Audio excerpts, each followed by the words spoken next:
study animation with the first program in animation in the 80s.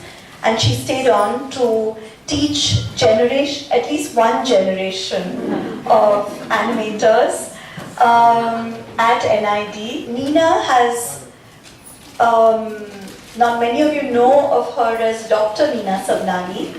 Nina thought that it would be wonderful to have this meeting of the traditional and the contemporary forms of storytelling. So it's become this wonderful book. It's a well-illustrated and highly accessible and readable book that we'll be launching this evening, and which can bear Nina's autograph. But we thought we'd use the opportunity not just to do a book launch, but help you to experience the Kawar tradition. So we have with us Ankit Chadda. Ankit is a Delhi-based storyteller. It's always a treat when he's in Bombay. Thank you very much for being here. For me, the journey into the Kawar has been more like a pilgrimage with its own set of hazards. What a pilgrimage is all about. You have to work very hard at it. So it has adventure, it has forming of new communities, or finally reaching this impossible destination only to return to the familiar world with a new sense of self. So that's what it has been like, So it is my honor and privilege to invite you on this journey and to enter the portals of the Kawar. But before I do, I would like to acknowledge those who opened the doors of the Kawar for me. And so we have Koja Ramji here.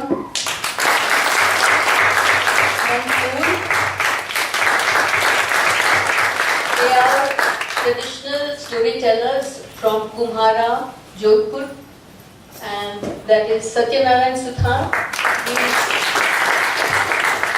the maker of the Kawars, and they have a very nice synergy, how they work together, just like the Fad artists do. There's the maker and then there is the teller. So they really introduced me to the tradition. They told me everything that they knew. They introduced me to their patrons. I traveled with them, and their homes and their phones were both open to me at all hours I could. I have traveled with Koja to his patrons. They are all hereditary patrons. He has inherited them from his father. So I have traveled to really remote places in the desert of Bardmer, Jodhpur, Jaisalmer district, and to places where, to have a cup of tea, you needed a goat. So at first I didn't make this connection between tea and goat. Can you? Because for me, milk is in the refrigerator. But there, the milk is in the goat. So if the goat is not around, you can't have tea.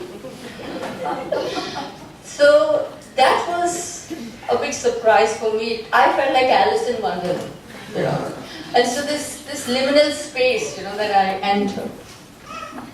My question was, how is this tradition still alive? What is sustaining it? Because we know that unless it means something to the community, why will it survive? It doesn't survive, it dies. So I asked the patrons, why do you listen to this Kawar? What is it doing for you that, you want to hear it year after year? So they said, it is like performing a pilgrimage for us. This Kawar for us is a pilgrimage. And he also recites the names of my ancestors, 8 generations down. So I'm very happy to hear the names of my ancestors. It makes me feel like I have a much larger personality, I'm not only this one person that but behind me. So when you're in Rajasthan and you ask somebody, what's your name? So he says, ab se batao ke shuru se batao.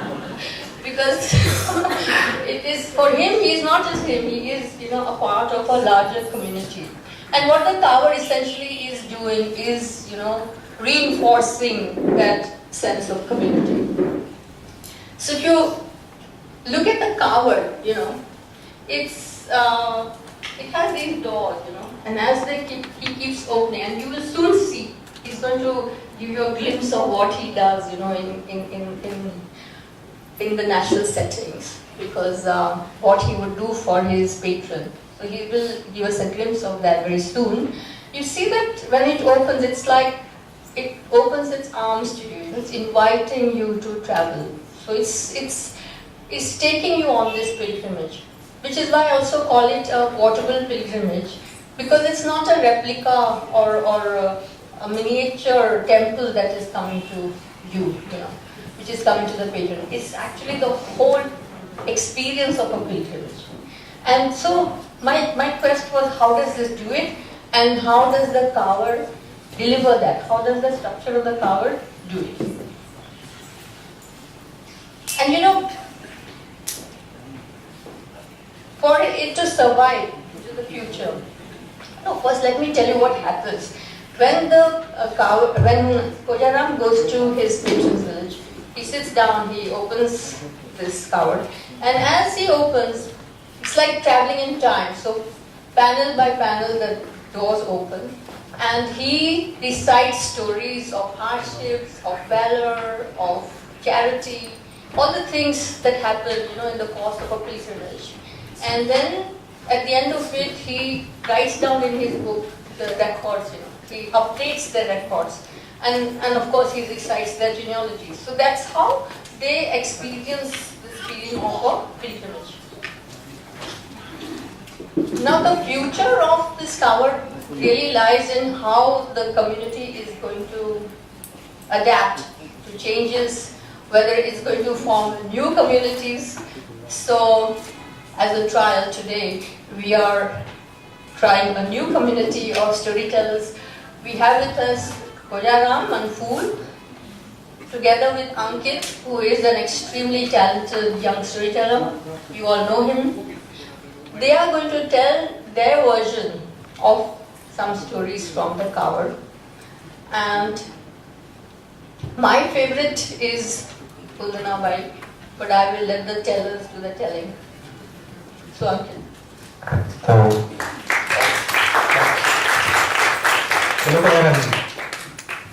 Neena ने कहा कि let the tellers do the telling, and while she really wanted it to collaborate, and there are others who were expecting me to tell stories. This afternoon I heard the story from him, and I was like, oh my god, I can't tell it like this. It's his story, and how do I tell it? But just 15 minutes back or something, I said, Kojaram ji, मैं आपके जैसे नहीं सुना सकता. And he said, storyteller क्या होता है? Storyteller वो होता है जो कि बड़े के लिए बड़े कपड़े टेलर करता है और छोटे के लिए छोटे कपड़े टेलर करता है. तो आप अपने तरीके से टेलर करना, मैं अपने तरीके से टेलर करूंगा. तो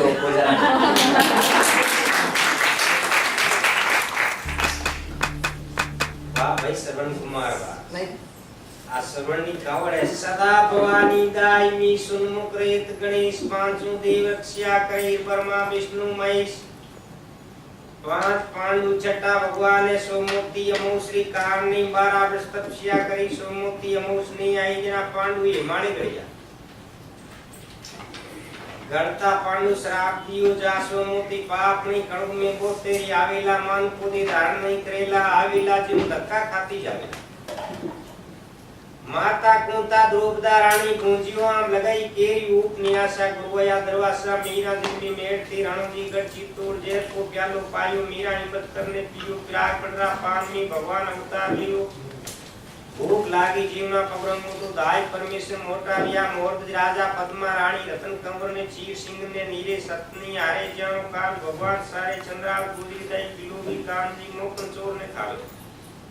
पकड़ कांजी टांगड़ी कदमरा डाल से लटका भी कान जिस बड़ा घरतनावर बाला विदास एक धना जी एक पाया कुंभा निकिया मोती कोको कुमार जेठना में रीदास प्रोग्राम में कबीर जिमराज काशी में चिड़ी में बड़ी चांच नदी में घटिया नीर धर्म किया धन नहीं घटिया के गया दास Kabir.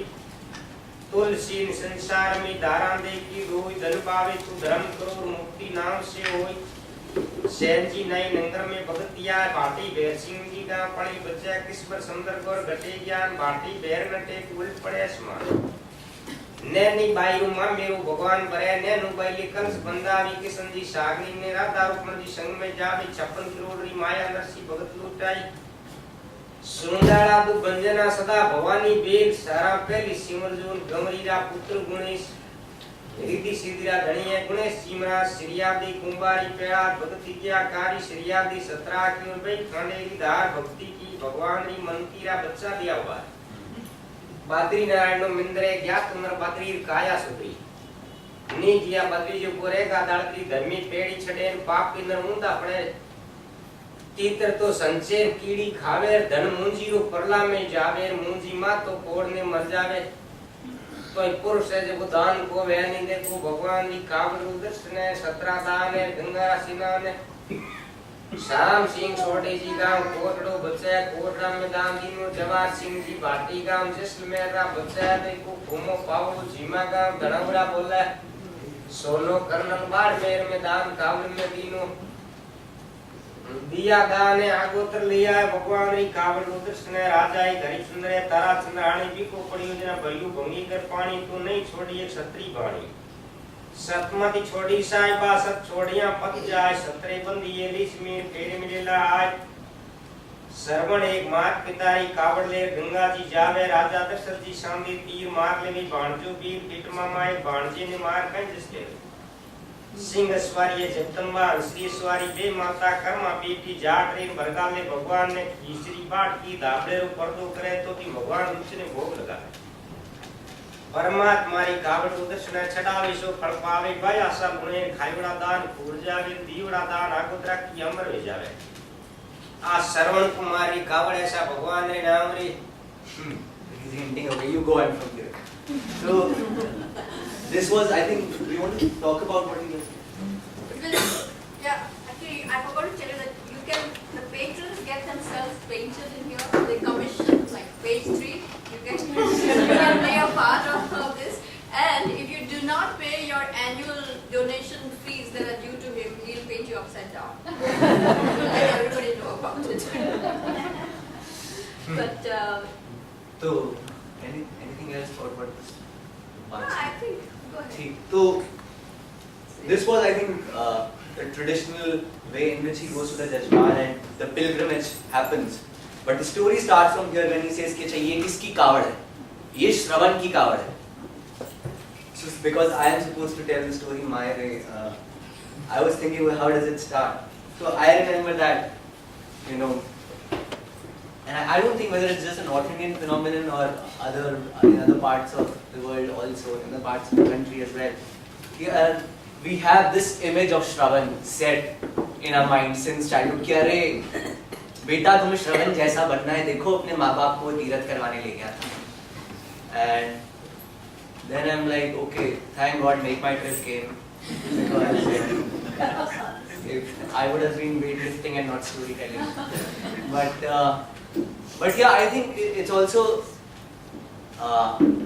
about what the power of stories are, because how an image makes us look at a certain thing in a very definite way. Like when we look at Bal Gopal, we know he's a child. When you look at Ram, you know it's a Maryada Purushottam Ram. And when you look at A.K. Hangal, he's like, okay, he's always been the father of someone. So, but Shravan, we always have that image in which he has these blind parents whom he is carrying. पर जो श्रवण के माँ बाप थे वो हमेशा से अंधे नहीं थे. ये कावड़ की कहानी कि श्रवण के जो पिता थे धनिष्ठ जो थे वो एक बार गए क्षीर सागर पर शेषनाग की शैया पर. जब भगवान विष्णु बैठे थे कि भगवान मैं जो आपके दर्शन मृत्यु लोक में पाना चाहता हूं, तो भगवान ने कहा ऐसे नहीं मिले कि 12 साल जाके तपस्या करो तब दूंगा दर्शन. बोले कहाँ जाऊं? बोले कहाँ जाऊं? विष्णु तो हम सभी जानते हैं कि सेल्फ ऑब्सेस्ड गॉड है. तो उन्होंने कहा कि तुम वहां जाओ जहां राम रहते हैं. तो अब धनुष जो है जाते हैं अयोध्या और वहां पर जाकर अपना ध्यान लगाकर, एक बड़ी कोई शांत जगह होती है, वहां जाकर एक गुफा में अंदर जाके चलते रहते हैं, करके करके करके एक जगह आके ठहर जाते हैं और उनकी तपस्या जो है वो शुरू हो जाती है। अब नीचे अंदर जमीन में उनकी तपस्या शुरू हुई कि वहां दशरथ ने बहुत पहले कोई प्रतिज्ञा ली थी कि मैं जो है अयोध्या में एक बहुत बड़ा महल बनाऊंगा। दशरथ आते हैं और जो है वो अपना फेंग शुई वास्तु सब करते हैं और करते करते अच्छा यहाँ पर ठीक उसी जगह के ऊपर जहां पर वो तपस्या चल रही थी उनका महल बनता है। अब उनके घर में दशरथ थे, उनकी 3 रानियां थी, बेटे थे, बहू थी, लेकिन 3rd फ्लोर पे दशरथ की बहन रहती थी। क्या नाम था उनका? हमारी कन्या। हाँ, कुंवारी कन्या थी वो, और उनका नाम था सतविक्षा। सतविक्षा। अब सतविक्षा रहती थी 3rd फ्लोर पे। अब महल वगैरह सब बन गया, लेकिन उसमें मतलब हर चीज होती है, किचन भी होता है, बाथरूम भी होता है, लेकिन उस टाइम बाथरूम नहीं होता था, तो बाहर कहीं करते जाते थे। तो एक जगह थी जहां पर आकर जब किसी ने जो है हल्का हुआ वो तो वो पानी की बूंद जो है वो बारिश से जब पूरी पोरस हो गई जमीन, तो करते करते करते करते करते ठीक धनिष्ठ के सर पे गिरी।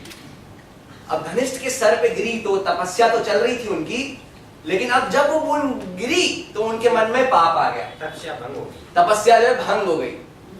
अब वो इसका क्या मतलब है आप खुद समझ जाए, यहाँ आगे आपको पता चल जाएगा। तो जब वो हुआ तो अब उनकी नाभि से, फ्रॉम हिज नेवल, एक बेल क्लाइंबर जो है वो करता करता करता ऊपर आया और वो जमीन के ऊपर जो है उठ गया।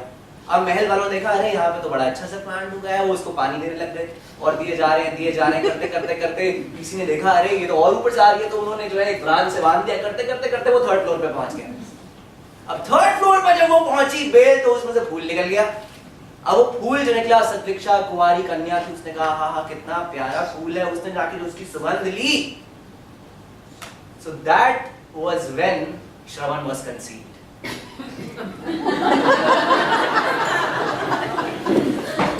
So, but this was revealed later because after 4 or 6 months, when people saw Satyaksha, what is happening? Who did you see? नहीं, मैंने किसी को नहीं देखा, सच्ची बोल रही हूँ।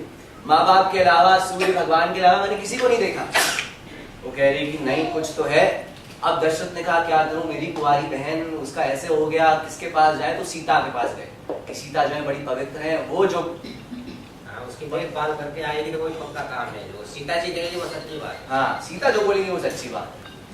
तो सीता सतवंती बात से आज भी कहते हैं सीता सच्ची वर्दी है। सीता जाते हैं पता करने के लिए। मैं चलूं? तो आप गलत हो तो मुझे तो सीता जो है के पास गए। सीता ने थोड़ी देर ध्यान लगाया, बोले कि नहीं किसी और को नहीं देखा है, लेकिन यहाँ नीचे जो है गड्ढे के अंदर जाओ, थोड़ी मिट्टी वगैरह निकालो, कोई है अंदर। तो उन्होंने जो है धड़ धड़ धड़ धड़ करते करते करते देखा तो ऋषि निकल आया। तो ऋषि को जाके बोला भाई तुम कौन हो? उसने कहा भाई मैं तो तपस्या कर रहा था यहाँ, तो क्या हो गया? उसने बोला उठो उठो, या तो मेरी बहन से शादी करो या फिर अपना गला कटवाओ।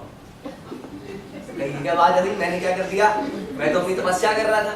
अब उसको गुस्सा इस बात पर भी आया कि भगवान ने बोला था कि 12 साल तपस्या करेगा तो मैं दर्शन दूंगा, पर यहाँ अभी 6 साल ही हुए थे, अभी 6 साल बाकी थे। 6 साल से तपस्या चल रही थी। उसने कहा अरे यार ये क्या हो गया, ऊपर से मेरा गला कटवा रहे हैं, जबरदस्ती मेरी शादी करवा रहे हैं, तुम्हें मैं मजा चखाता हूँ, अभी मैं भी तुम्हारी बहन को कभी देखूंगा नहीं जिंदगी। तो उसने अपनी आंखें निकाल दी, निकाल के अंधे लोगों को दान कर, अंधे लोगों को दान कर।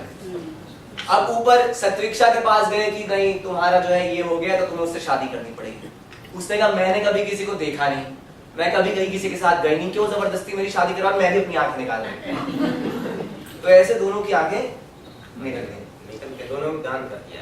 फिर उनकी शादी हो गई। उनके श्रवण की शादी, वो तो जिस टाइम तो अच्छा, उनकी तो हो गई। हाँ, आंखें निकालते हुए दोनों की मंजूर कर ली शादी। उसके बाद में जिस दिन फूल से वो खुशबू से वो आशा रही थी नहीं, तो श्रवण उसके पेट में प्रकट हो गया। 9 महीने से वो बच्चा जन्म गया, धीरे धीरे करते करते बड़े होते हुए श्रवण जो 15-20 साल का लड़का हुआ, तो उसने यहाँ मथुरा साइड में जो महाराजा से उसकी लड़के की शादी आ गई। अब तो राजा महाराजाओं के टाइम में क्या कि रजवाड़ों में शादी का नारियल लेकर के जोशी पंडित थे, यस वो स्वामी सन्यासी या राव वगैरह महाराज जैसे कोई मांगने वाले लोग जाते थे, तो उसको बताया कि भाई ये आपके घर मेरी लड़की दूंगी महाराजा को। तो महाराजा सोचा कि मेरे खुद घरवाली अंधी और मैं भी अंधा और बच्चा अपने मुख से मांगने से रिया भाई मेरे को कोई लड़की दे जो मैं शादी करनी है, और मेरे घर बैठे आ गई तो ये तो लक्ष्मी इनको ना नहीं देगी।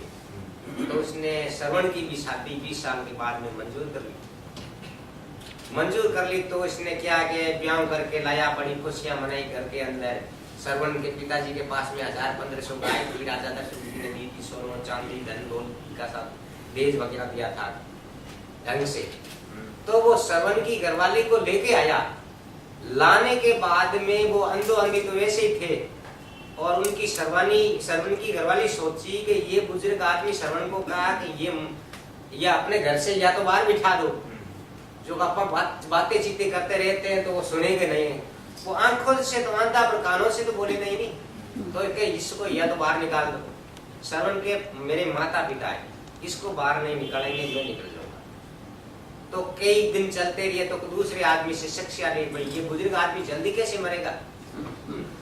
इस टाइम तो आज तो जे वगैरह ऐसी कैप्सूल गोलियां वगैरह भी मिलती थी, और उसी टाइम कोई साधन नहीं था मरने का। तब बताया उसने कि ऐसा करो, इसको पौष्टिक खाना नहीं दीजिए, तब ये जल्दी खत्म हो जाएगा। तो उसको किया, वो खींच रबड़ी और ऐसा बना करके उसको माँ बाप को देने लगी, और खीर वगैरह अच्छी तरह से पौष्टिक खाना बना के वो पति पत्नी दोनों खाने लगे। श्रवण की घरवाली का ये माहौल था कि मैं पतिव्रता हूँ, पति से पहले मैं खाना नहीं खाऊंगा। तो बना करके क्या, एक समय उस श्रवण को थाली के अंदर खीर डाल के उसको दे दिया। श्रवण नाना करने के पहले कभी खाना नहीं खाया था, तो उसका नाना अधूरा रह गया। तो वो सोचा कि ये खाना खराब हो जाएगी मेरे माता पिता की। तो वो श्रवण अपनी थाली उठा करके अपने माता पिता को दे दिया। तो वो बुढ़े बुढ़ी दोनों बैठ के वो खाना खाने लगा, और जिस टाइम वो श्रवण को खीर दी थी खाने के, वो बताए, श्रवण को पूछा कि बेटे आज ये क्या कुदरत है, तेरी घरवाली को लाए हुए 12 साल हो गया, और 12 साल में ये कुंभ का मेला आता है, और आज खीर पकाई, क्या खुशियां मनाई बेटे, और तुमने कुंभ किया था। पिताजी जितने श्रवण की घरवाली सुन ली तो देखियो मेरी ये बेइज्जती करते हैं लोग। तब बताए तेरे पापे जी की आंखें तो फूटी हुई है, अंदर वाला हौसला भी फूट गया, हमेशा खीर खिलाती हूँ और कहते खींच खिलाते। और के श्रवण ने सोचा बिल्कुल बात सच्ची है, एक बर्तन के अंदर तो हमेशा बनाती है, ये पिताजी कहता। तो लगभग उसने सोचा कि हो सकती है और मेरे पिता के अंदर वाला हौसला खत्म हो गया। तो उसने भगवान की कृपा से जो सपना आता नहीं, रात का भूत देखते हैं, सोना देखते हैं, चांदी देखते हैं, नोट गिनते हैं, बस में बैठते हैं, हवाई जहाज में बैठते हैं, जिस तरीके से उस श्रवण को सपना दिया तो बर्तन के अंदर 2 खाना बनाया। तो उसने क्या, गुस्से के अंदर जा करके वो बर्तन लेके फोड़ दिया। फोड़ा तो उसके अंदर बीच में पर्दा था, एक कुंभार, अब तो ये स्टील का वगैरह दूसरे का बर्तन है, जिस टाइम मिट्टी का बर्तन था उसके अंदर पर्दा, 2 मुख, एक इस तरफ तो खीर बना लेती, इस तरफ राग, वो चम्मच वही उसको खीर डाल देती है, उसको वो खींचे और राग डाल देती। थोड़ा तो सोचा वो लाए, जिस दिन से मेरी घरवाली मेरे ऊपर, मेरे पिताजी को खर्चा डाले, 500 गौ दूध है, इसके कोई दूध की कमी नहीं है, यो मेरे पिताजी को क्यों खाटती है, मेरे ऊपर तो बहुत बुरा हाल कर दिया। क्यों मैं इनको मेरी घरवाली को नहीं लाया था तो मेरे पिताजी के ऊपर फर्क नहीं चढ़ता था, मैं लेके आया था तब तो फर्क तो मेरे ऊपर ही हुआ सारा। तो एक जोशियों को जाकर के पूछा कि मेरे माता पिता को 12 वर्ष हो गया, मैंने ऐसा खाना किया, मेरी घरवाली ऐसी गुमान कर दी, अगर मेरा ये पुण्य कैसा हो। तब कोई गुरु लोगों ने और या पंडित लोगों ने बताया, सुगनी लोगों ने, कुछ ऐसा करो, अपने माता पिता की यात्रा करवा दो 78, तो अपना फर्ज पार हो जाए। उनकी घरवाली को तो पीर पहुंचाई दी और अपने माता पिता की कावड़ दे करके श्रवण रवाना हो गया तीर्थ यात्रा। तो तीर्थ यात्रा पे जाते हैं वो जो श्रवण अपने माता पिता को, और श्रवण यात्रा करते हुए जाते तो क्या उस माता को मालूम हो गया कि पता नहीं श्रवण आगे जाते हैं बदल जाएगा। तो वहां सत्य की जगह किससे एक थोड़ा सा जो आस्था लगाते हैं, भगवती वगैरह भी तो सारे समझते हो, उसने क्या लब ये उसने किया तो सजीवन जमीन का रेता उठा लिया, उठा के पोटली बना के अपनी कावड़ के अंदर रख दिया। तो धरती छोड़ के एक धरता आता, ये भी जमीन जमीन का फर्क होता। तो वहां जाकर के श्रवण ने बताया कि रईस राजा होते हैं, पैरों के अंदर हीरों की मोजड़ी पहनी हुई है, घोड़े के ऊपर चढ़ के सवारी करता है, समुद्र के अंदर टहलता है। मैं ही राजा का लड़का हूँ माँ, मैं तेरे पीछे तो ये 12 वर्ष हो गया मैं जो तेरे को यात्रा करवाते हूँ, इसका मेरे को किराया दो और आप आपकी मर्जी से जहाँ मर्जी जाओ, चाहे यात्रा मेरी की लोड नहीं है। ये इतने बड़े तो इतनी शौक लेते हैं और मैं ही राजन का लड़का हूँ और मैं जैसे पशु गधे जैसे आपको कुआं पे चाड़ के गांव गांव पे दे दिया तो मेरे को क्या मिलेगा, किराया दो मेरे को। माँ बाप ने सोचे हाँ क्या शांता वापिस घर पे कैसे पहुंचेंगे। तब उसकी माँ सुबह की ठीक है बेटे कोई नहीं तेरे को देंगे।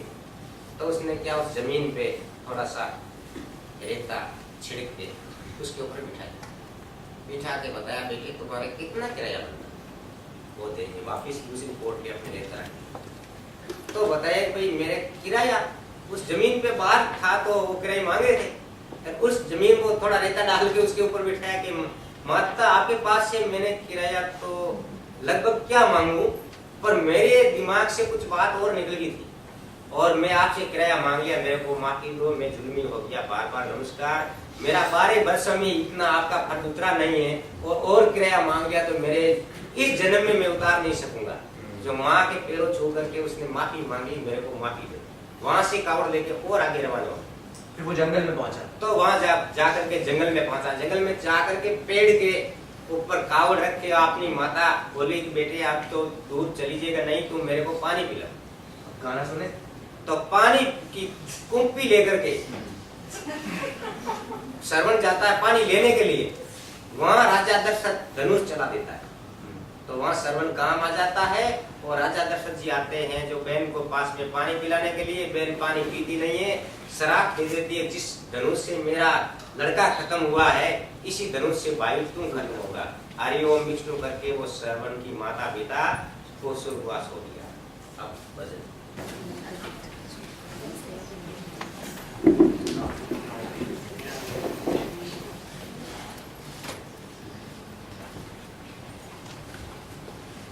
देवों में देवी बड़ी तो सुन जो मारी माय, हाथ जोड़ विनती करूं मैं कर जो मारी श्याम।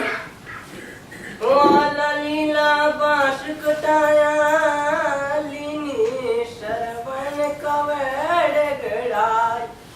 मात पिता ने मही बेटाया श्रवण तीरथ करवा जाय रे। बन में बेटा प्यास लगी, ओ बेटा श्रवण पानी डो पिलाए रे। बन में लाला प्यास लगी, दूर दूर तक नहीं माता समझे तड़ाव। अब पानी डो कटा सुन लाऊं मारी माई है। बन में बेटा प्यास लगी, ऊंचे ऊंचे कदम श्रवण, ऊंचे ऊंचे कदम श्रवण लाला जा पर बुगला उड़ी उड़ी जाय।